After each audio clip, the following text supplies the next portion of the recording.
Welcome to another new blog. তা আজকে আমরা একটুখানি বাইরে বেরোবো। তা বাইরের ওয়েদারটা দেখুন, কত সুন্দর ওয়েদার। পাহাড়ের ভিউটা এখান থেকে আমাদের রুম থেকে দেখাচ্ছি, কত সুন্দর পাহাড়ের ভিউটা দেখুন।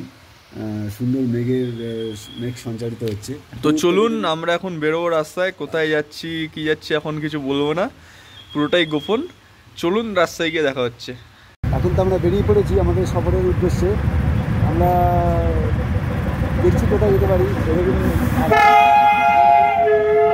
জয়দিন দেখার সৌভাগ্য আমাদের হয়ে গেল, এই জয়দিনটা আবার দেখিয়ে দিলাম। আমরা এখন লামারটা যাব। লামারটা এখান থেকে জোরবাংলো যেতে হবে, জোরবাংলো থেকে পেশক রোডে আমরা লামারটা যাব। তো চলুন, রাস্তায় অনেক ইনফরমেশান আছে, ইনফরমেশানগুলো আমরা ধীরে ধীরে যেতে থাকবো। মানে কোন রাস্তা কোথা দিয়ে কীভাবে যাচ্ছে। এখন এরকম রাস্তাটা পুরো জ্যাম আছে, এই জন্য একটু পরে জ্যামটা খালি হতে আবার আসছে। কিছুটা খালি হয়েছে, এখন রাস্তার সুন্দর দৃশ্য উপভোগ করতে করতে এখন যাওয়া যাক। তার রাস্তায় দেখুন কত সুন্দর মেঘের ঘনঘটা দেখুন, এত সুন্দর ক্লাউড অ্যাকুমুলেশন হচ্ছে। এই জায়গাটা দারুণ লাগছে। আর অ্যাকচুয়ালি আমরা খুব সকাল সকালে বেরিয়ে পড়েছি তো। মানে প্র্যাকটিক্যালি যেটা হচ্ছে, মানে সকালবেলার দিকে রাতের দিকে যে ট্রেনগুলো আসে আর কি এদিকে, সেই ট্রেনগুলো হয় কি সকালবেলা তো এনজেপিতে এসে পৌঁছায়। এবারে খুব সকাল সকাল যে ট্রেনগুলো এনজেপিতে এসে পৌঁছায় সেগুলোর প্যাসেঞ্জাররা এখন সব ঢুকছে দার্জিলিংয়ে, যার জন্য এখন এই সময় খুব জ্যাম থাকে। এবং একটু উপরের দিকে দৃশ্যটা দেখাচ্ছে এই কারণে, দেখুন এখানে কত मेघ एक्युमुलेशन क्लाउड एक्युमुलेशन होचे। देखुन कितना क्लाउड एक्युमुलेशन हो रहा है। और रास्ता में कितना व्हीकल का कितना व्हीकल कितना आ रहा है देखिए। अभी थोड़ा-सा जितना रास्ता खाली मिल रहा है, कोशिश करते हैं हम दोनों कि जितना जल्दी हो सके निकल जाने के लिए, नहीं तो अगर थोड़ा-सा फँस जाऊँगा तो बहुत बड़ा जैम में फँसना पड़ेगा। तो ये रास्ता के दोनों तरफ देखिए पाइन का फॉरेस्ट कितना अच्छा दिख रहा है देखिए, और उसके ऊपर से क्लाउड इतना अच्छा से जा रहा है। ये देखने में भी सही में बहुत अच्छा लग रहा है। और हमको ये भी बहुत अच्छा लग रहा है যে ये শানদার দৃশ্য আপনাদের দেখাতে পেরে সত্যিই নিজের খুব ভালো লাগছে। এটা দেখুন, এটা ঘুম মনাস্ট্রি বলে এটাকে চালানো হয় রাস্তার পাশে। এটা ঘুম স্টেশনের কিছুটা আগে, কিন্তু এটা ঘুম মনাস্ট্রি নয়। প্র্যাকটিক্যালি ঘুম মনাস্ট্রিটা ঘুম স্টেশন থেকে কিছুটা আগে একটু ডান দিকে একটা রাস্তা পড়ে। আমরা ঘুম মনাস্ট্রিতেও যাবো পরে, সেই ভিডিওটাও আসবে, আপনারা দেখতে পাবেন। আমরা এর মধ্যেই যাবো ঘুম মনাস্ট্রিটা। তা এই রাস্তাটা একটু জ্যাম আছে। তা চলুন দেখতে থাকুন আমাদের সাথে। একটু জ্যামটা কাটিয়ে নিই, কারণ জ্যামের মধ্যে দাঁড়িয়ে কথা বলাটাও একটুখানি মুশকিলজনক আরকি। तो देखते-देखते আমরা घूम स्टेशने के तरफ पहुँच ही गए। घूम एक्चुअली ये दार्जिलिंग हिमालयन रेलवे का जो टॉय ट्रेन का जो हिमालयन जो रेलवे है, ये रेलवे का सबसे हाईएस्ट ऑल्टीट्यूड में है ये घूम रेलवे स्टेशन।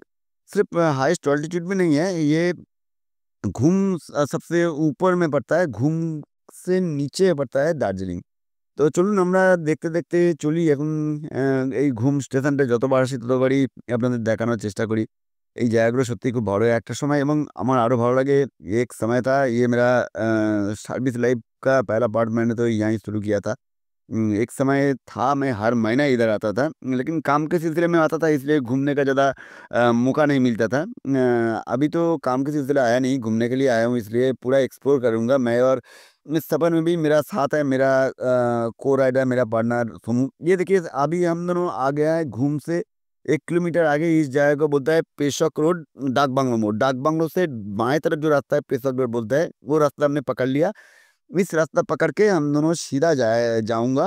इस रास्ता सीधे जाके कहाँ मिलता है, ये रास्ता सीधे जाके 3 माइल बोल के एक जगह आता है। 3 माइल में दोनों रास्ता अलग होता है। एक रास्ता निकल जाता है मोंगपू की तरफ, एक रास्ता निकल जाता है सीधा तीस्ता बाज़ार। तीस्ता बाज़ार होके आप अगर दाहिने तरफ जाएँगे तो सीधा सिलीगुड़ी पहुँच जाएँगे। और अगर सीधा तीस्ता ब्रिज क्रॉस करके सीधा जाएँगे तो थोड़ा दूर जाके दाहिने तरफ जाएँगे तो कालिम्पोंग सीधा चले जाएँगे। और अगर बाएँ तरफ जाएँगे तो सीधा गैंगटॉक तक पहुँच जाएँगे। ये सिर्फ़ आपका इन्फॉर्मेशन के लिए बोल रहा था। एक्चुअली अगर डायरेक्ट जाना चाहते हैं तो दार्जिलिंग से गैंगटॉक, तो ये सीधा आसानी रास्ता पकड़ सकते हैं। नहीं तो अगर आपको ये रास्ता अगर आपको जानकारी में नहीं रहेगा तो क्या करेगा, टूरिस्ट जो व्हीकल है वो आपको सिलीगुड़ी ले जाके फिर वहाँ से ले जाने के चक्कर में आपको फँसा देगा। इस चक्कर में क्या होगा, आपका पैसा ज़्यादा निकल जाएगा। और দেখুন সবথেকে ভালো যেটা লাগছে যে এই রাস্তার দুপাশে এত সুন্দর পাইন গাছের জঙ্গল এবং পাইন গাছে দেখতে পাবেন মানে এত কাছ থেকে আমার মনে হয় না জীবনে কোনোদিন আপনারা এরকম মানে পাইন জঙ্গল দেখার সুযোগ পাবেন বলে। তো এই কারণেই আমরা এই রাস্তায় আসলাম আরকি। অ্যাকচুয়ালি আজকে আমাদের ডেস্টিনেশন তো জানেনই আমরা বলেছি এটা लामाहाटा जाबो। लामाहाटा जाना है हम दोनों को। एक्चुअली इस रास्ते में हम दोनों धीरे-धीरे बाइक चलाने का कोशिश कर रहा हूँ इसलिए क्योंकि इस रास्ता का जो सीनिक ब्यूटी एन्जॉय करते-करते हम दोनों को जाना है। इसलिए अगर तेज़ी से गाड़ी भगा सकता हूँ क्योंकि ये हम दोनों का रॉयल एनफ़ील्ड 350 सीसी का एक बाइक है, ये बहुत तेज़ी से भगता है। लेकिन तेज़ी से जाना इसलिए नहीं है क्योंकि अगर जिस जगह हम दोनों घूमने के लिए आया हूँ, अगर उस जगह का अगर सीनिक ब्यूटी हम लोग एन्जॉय नहीं कर सका और आप लोग को दिखाने नहीं सका, तो तो जाने का क्या मतलब है? इसलिए हम दोनों धीरे-धीरे ये इस रास्ता एन्जॉय करते-करते जा रहा हूँ। तो आप सब भी हमारे साथ ये ब्लॉग देखते रहिए। इस सफ़र में भी मेरा सफ़र संगी है मेरा बेटा সমু। অ্যাকচুয়ালি সমুই পুরো রাস্তা ড্রাইভ করে নিয়ে যায়। অ্যাকচুয়ালি আমাদের প্রত্যেকটা সফর যখন আমরা শুরু করি हम दोनों का एक प्लानिंग रहता है जो आधा रास्ता मैं ड्राइव करूँगा, आधा रास्ता मेरा बेटा समू ड्राइव करेगा। लेकिन वो प्लानिंग अल्टीमेटली घर में ही रह जाता है। बाइक जब घर से निकलता है, वो समू ड्राइविंग शुरू करता है और एंड तक समू ही ड्राइव कर लेता है। हमको 1 किलोमीटर भी ड्राइव नहीं करना पड़ता। एक्चुअली फ़िलहाल ड्राइव करना इतना अच्छा भी लगता नहीं है हमको। हम बाइक के पीछे सवारी होके बैठना ही हमको अच्छा लगता है। तो चलिए इसमें क्या होता है ना जो पीछे से हम उसको मेरा बेटा समूह को हम गाइड कर सकता है जो कैसे बाइक ड्राइव करना है, कैसे किस रास्ते में कहाँ पर बम्पर आ रहा है, ये देख-देख के जाना चाहिए। तो चलिए फिलहाल देखते रहिए, ये अभी बहुत ठंडा भी गिरा है। एक्चुअली क्या है ना जो हिली रीजन में जो है सुबह-सुबह अगर आप निकल पड़ेंगे तो ठंडा वेदर आपको मिलेगा। ये देखिए बहुत अच्छा जगह से हम दोनों जा रहे हैं और एक चीज़ हम आप सबको दिखाएँगे जो कहाँ से मोंगपू जाने का रास्ता अलग हो रहा है, वो रास्ता ज़रूर दिखाऊँगा। ये रास्ता आप सब एक बार देख लीजिएगा क्योंकि मोंगपू एक बहुत ही बढ़िया जगह है क्योंकि इस बार हम दोनों को मोंगपू जाना नहीं है क्योंकि बहुत सब शॉर्ट शेड्यूल लेके हम दोनों निकल चुके हैं। इतना शॉर्ट शेड्यूल में दोनों जगह एक साथ कवर करना पॉसिबल नहीं है। इसलिए हम दोनों सोचा है इस बार हम दोनों लामाहटा ही जाएँगे, लामाहटा ही देखूँगा। अगर अगला बार अगर आऊँगा तो ज़रूर मोंगपू विज़िट करूँगा और मोंगपू एक दिन स्टे करने का प्लानिंग भी है। और इस रास्ते में आप सबको बहुत सारा टूरिस्ट डेस्टिनेशन भी मिलेगा जैसे कि दवाई पानी इस रास्ते में आएगा, मोंगपू तो इस रास्ते में आता ही है और लामाहाटा ये तो बढ़िया एक टूरिस्ट डेस्टिनेशन है वो भी मिलेगा। तो चलिए देखते रहिए कहाँ-कहाँ किस रास्ते से आप मोंगपू जा सकते हैं, किस रास्ते से आप दवाई पानी जा सकते हैं, किस रास्ते से आप लामाहाटा जा सकते हैं, वो सारा रास्ता सबको দেখাऊँगा। তো এই রাস্তাটার সবথেকে বড় প্লাস পয়েন্ট হচ্ছে রাস্তাটায় ভেহিকল খুব কম এই দেখুন এই জায়গাটা দেখুন ডান দিকে যে রাস্তাটা চলে গেল এটাকে ৩ মাইল বলে ডান দিকের রাস্তাটা চলে গেল মুংপু এবং বাঁদিকের রাস্তাটা আমরা সোজা এখন চলে যাচ্ছি। এই রাস্তাটা সোজা চলে যাবে একদম লামাহাটার দিকে। লামাহাটার দিকেই কিছুটা গিয়ে বাঁদিকে একটা রাস্তা উপরে চলে গেল ওটা দাওয়াইপানি এবং সোজা যে রাস্তাটা চলে যাচ্ছে আমরা ওই রাস্তাটা ধরবো ওই রাস্তাটা হলো লামাহাটা। তো চলুন এখন লামাটা এখনো অনেকটা রাস্তায় বাকি আছে এবং যত আমরা সামনের দিকে এগোচ্ছি তত আ রাস্তা একদম মেঘাচ্ছন্ন হয়ে যাচ্ছে। পাহাড়ি রাস্তা এটাই সবথেকে বড় প্লাস পয়েন্ট এখানে মেঘ এবং হ্যাঁ, রোদের এত লুকোচুরি খেলা চলে যে সত্যিই এই রাস্তাটা অসাধারণ লাগে এবং এই রাস্তাটা যদি আপনারা উপভোগ করতে যদি চান তো নিজস্ব মোটর বাইক নিয়ে এই জায়গায় আসতে হবে। দেখুন আপনারা টুরিস্ট ভেহিকল ভাড়া করে আসতেই পারেন তাতে কোনো অসুবিধা নেই। কিন্তু রাস্তার যদি প্রকৃত সৌন্দর্য যদি আপনারা যদি উপভোগ করতে চান, তাহলে নিজস্ব মোটরসাইকেল সেটা যত সিসিরই হোক না কেন, আপনার কাছে ১০০ সিসিরও মোটর বাইক থাকতে পারে, কোনো ব্যাপার না। ১০০ সিসির মোটর বাইক নিয়ে আসুন। আপনাদের জানার সুবিধার জন্য বলছি, আমাদের একটা ১২৫ সিসির স্কুটি আছে। আমরা জাস্ট বছর ২ এক আগেই এই দার্জিলিংয়ে এসেছি, সেই ১২৫ সিসির স্কুটিটা নিয়ে কলকাতা থেকে ডাইরেক্ট দার্জিলিং পাহাড়ে উঠেছি। একদম দার্জিলিংয়ে এসেছি এই ১২৫ সিসির স্কুটিটা নিয়ে। এবার তো আমরা এসেছি রয়্যাল এনফিল্ড 350 সিসির বাইকটা নিয়ে। কাজেই আপনার কাছে কত সিসির বাইক আছে সেটা কোনো ফ্যাক্টর না। আপনার মনের জোরটাই সবথেকে বড় কথা। পাহাড়ি রাস্তায় একটু ধীরে সুস্থে গাড়ি চালাবেন। ধীরে সুস্থে অ্যাকচুয়ালি আমরা দীর্ঘদিন ধরে পাহাড়ি রাস্তায় গাড়ি চালাই। অতএব আমাদের কাছে এক্সপেরিয়েন্স এর কোনো অভাব নেই পাহাড়ি রাস্তায়। কিন্তু পাহাড়ি রাস্তায় ধীরে সুস্থে গাড়ি চালাতে একটা কারণেই বলছি যদি যে জায়গায় আসলেন সেই জায়গার প্রাকৃতিক সৌন্দর্যটাই যদি উপভোগ করতে না পারলেন তাহলে সেই জায়গায় আসাটাই অর্থহীন হয়ে পড়ে এবং যতটা স্লো আমরা যেতে পারবো, ততটা আপনাদের পাহাড়ের সৌন্দর্যটা আপনাদের দেখাতে পারবো। সেই জন্যই আমরা খুব স্লো গাড়ি ড্রাইভ করছি এবং দেখুন রাস্তাটা এত সুন্দর, এত ভালো এবং এই রাস্তায় গাড়ি এত কম চলে যে আপনি দারুণভাবে রাস্তাটা উপভোগ করতে পারবেন। যেমন শিলিগুড়ি থেকে দার্জিলিং যে যাওয়ার যে রাস্তাটা, সে রাস্তাটা কিন্তু প্রচুর গাড়ি চলে। আপনাকে কিন্তু খুব একদম সজাগ হয়ে গাড়ি চালাতে হবে। কিন্তু এই রাস্তাটা কিন্তু গাড়ির চলাচলটা কম্পারেটিভলি খুব কম।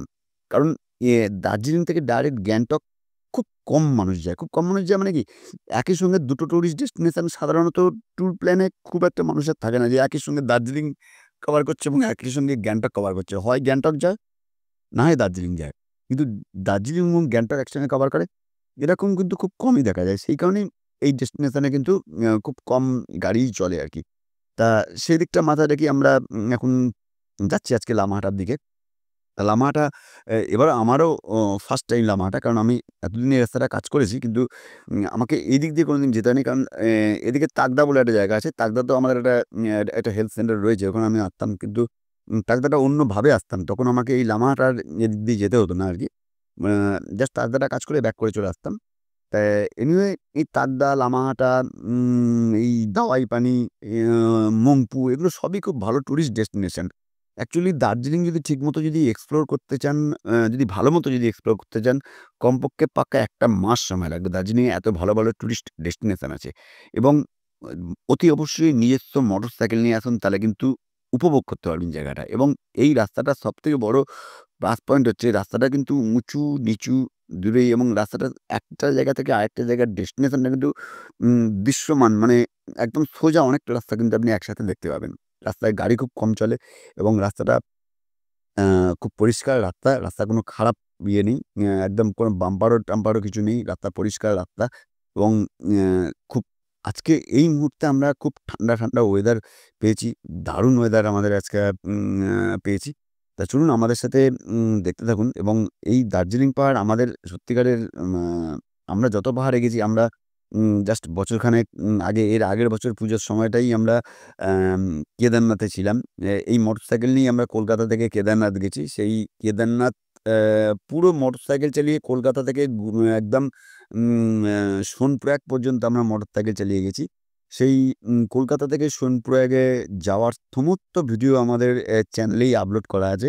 আপনারা প্রয়োজন পড়লে সেখানে গিয়ে আমাদের চ্যানেলে গিয়ে সেই কেদারনাথের সমস্ত ব্লগ দেখতে পারবেন। উম অ্যা এবং একটা জিনিস স্পেশালি বলে থাকি যদি আমাদের এই সমস্ত ব্লগ যদি আপনাদের যদি ভালো লেগে থাকে, আমাদের চ্যানেলটা অতি অবশ্যই লাইক করবেন, কমেন্টস করবেন, সাবস্ক্রাইব করবেন এবং যতখানি বেশি করে সম্ভব হয় আপনাদের বন্ধুদের সাথে আমাদের এই চ্যানেলটা শেয়ার করবেন। এবং অতি অবশ্যই কমেন্টসে কিন্তু জানাবেন যে এই ব্লগের কোন জায়গাটা আপনাদের ভালো লাগলো, কোন জায়গাটা ভালো লাগলো না। তাহলে হবে কি কমেন্টস করলে একটা আত্মীয়তার সম্পর্ক তৈরি হয়, একটা বন্ধুত্বের সম্পর্ক তৈরি হয় এবং আ এই রাস্তায় আরো কিছু যদি জানার থাকে আপনারা এই কমেন্টসে লিখে জানাবেন। আমরা আপনাদের জানিয়ে দেবো। তাহলে আপনাদেরও সুবিধা হবে এবং আমার যদি কিছু জানার থাকে আমরাও সেটা আপনাদের থেকে জেনে নেবো। কমেন্টস করলে একটা বন্ধুত্বের সম্পর্ক তৈরি হয়। সেই কথাটাই বলছিলাম যে, আমাদের কেদারনাথের পাহাড়ের সঙ্গে এই পাহাড়ের একটা ডিফারেন্স আছে। কেদারনাথের পাহাড়ে কিন্তু পাহাড়ে অত গাছপালা কিন্তু নেই। অর্থাৎ পাহাড়ের দৃশ্যটা কিন্তু অতটা ভালো লাগে না কেদারনাথের পাহাড়ে। কিন্তু আমাদের দার্জিলিং পাহাড় কিন্তু সমস্ত পাহাড়ের মধ্যে সেরা পাহাড়। এজন্য কুইন অফ দ্য হিলস বলা হয় দার্জিলিংকেই একটা কারণেই। কারণ দার্জিলিং পাহাড়ের प्राकृतिक सौंदर्य सबसे अच्छा है। इसलिए दार्जिलिंग पहाड़ का इसके लिए আমরা দার্জিলিং পাহাড়ে প্রত্যেক বছর চেষ্টা করি আসার একটা না একটা সময়। কারণ উম অ্যা আমাদের টুরিস্ট ডেস্টিনেশন বলুন বা আমাদের আইটিনারিতে দার্জিলিং পাহাড়টা সবসময়ই থাকে। হয়তো কোনো একটা সময় শর্ট পিরিয়ড এর জন্য আসি। কারণ গতবার আমরা এসেছিলাম কিন্তু খুব শর্ট টাইমের জন্য এসেছিলাম। এবারে আমরা লং টাইমের জন্য এসেছি কারণ এবারে একটু প্রোগ্রামটা বলেই রাখি। অন্য জায়গায় যাওয়ার প্রোগ্রাম ছিল কিন্তু অফিসিয়াল কাজটা একটু এক্সটেনশন হওয়ার জন্য আমাদের সেই ডেস্টিনেশনটা আমাদের ক্যানসেল হয়ে যায়। তার পরিবর্তে আমরা এই জাস্ট উত্তরবঙ্গ সফরে চলে এসেছি। এটা শুধু আমাদের দার্জিলিং ট্যুর নয়, এটা আমাদের গোটা উত্তরবঙ্গ সফরটাই। উত্তরবঙ্গ সফরে আরো অনেক জায়গা, ভালো, ভালো জায়গা আ আমাদের এই ব্লগে আসবে। অতএব আপনারা অতি অবশ্যই আমাদের এই চ্যানেলে বেল আইকনটা আপনারা অতি অবশ্যই প্রেস করে রাখবেন যাতে করে সমস্ত ব্লগের ইনফরমেশনগুলো আপনাদের কাছে যাতে পৌঁছে যেতে থাকে এবং অতি অবশ্যই যদি আমাদের এই চ্যানেলটা ভালো লেগে থাকে, আমাদের এই ব্লগটা যদি আপনাদের ভালো লেগে থাকে, আপনারা অতি অবশ্যই আমাদের এই চ্যানেলটাকে লাইক করবেন, কমেন্টস করবেন সাবস্ক্রাইব করবেন এবং যতখানি বেশি করে সম্ভব হয় আপনাদের বন্ধুদের সাথে আমাদের এই চ্যানেলটা শেয়ার করবেন।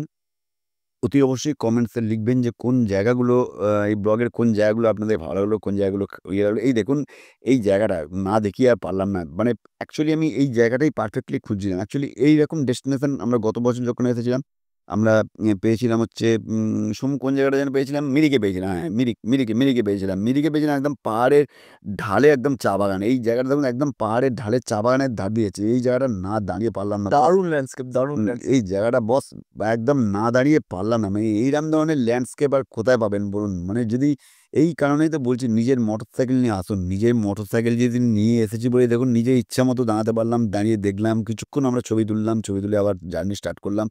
একদম পাহাড়ের গা ঘেঁষে দেখুন চা বাগানগুলো দেখুন এইরকম একদম বিউটিফুল মানে মনে হচ্ছে একদম মানে আমরা মানে একদম কাশ্মীরে চলে এসেছি। মানে একদম মানে কি যে বলবো কোনো ভাষা খুঁজে পাচ্ছি না। মানে এত সুন্দর দেখুন দূর থেকে দেখুন কত সুন্দর একদম যেখানে আমরা দাঁড়িয়ে আছি দেখুন সেই ঢাল থেকেই চা বাগান শুরু হচ্ছে।